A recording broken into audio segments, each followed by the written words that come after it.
a spurious allegation about an opponent, make the bastard deny it.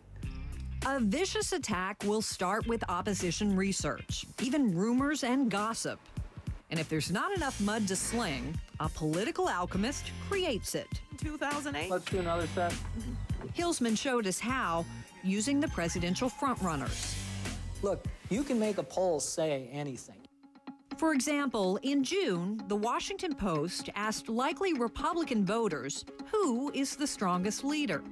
55% said Rudy Giuliani, more than John McCain and Mitt Romney combined. If Giuliani is rated 55% as the strongest leader, you could say that 45% of Americans don't believe Rudy Giuliani is a strong leader. It's taking the data totally out of context. In September, the poll asked likely Democratic voters which candidate best represents the core values of the Democratic Party. 50% said Hillary Clinton. The truth of this statistic is that Hillary's basically twice as good on this particular measuring stick as any of these other guys. But the way you can take it out of context and twist it is to say only half of Democrats really think Hillary Clinton respects or reflects the values of the Democratic Party. Does already sound on Router 19? By law, TV stations cannot refuse ads from candidates for federal office. So unlike commercial advertising, no one is protecting the public.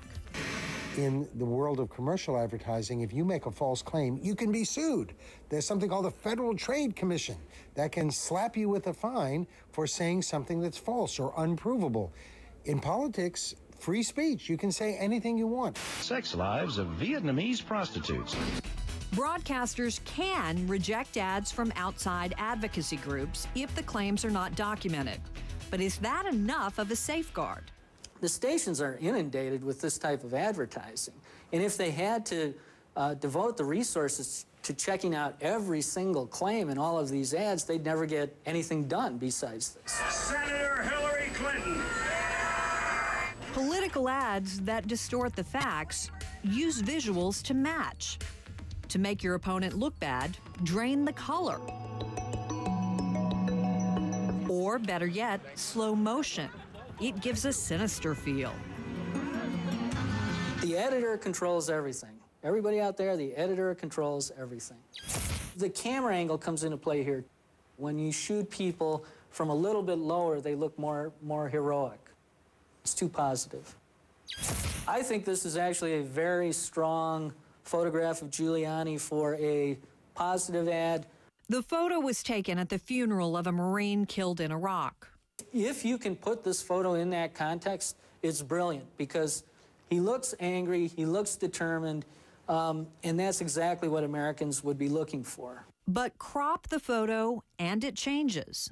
The tighter you go on someone's face, usually the more unattractive most of us look. Those who know the game say the really nasty ads will pop up late in the primaries and in the general election. But just remember, what's said in the positive ads isn't necessarily true either. It's all caveat emptor. It's all buyer beware. It's voter beware. When we come back, attacks from cyberspace. November 2008.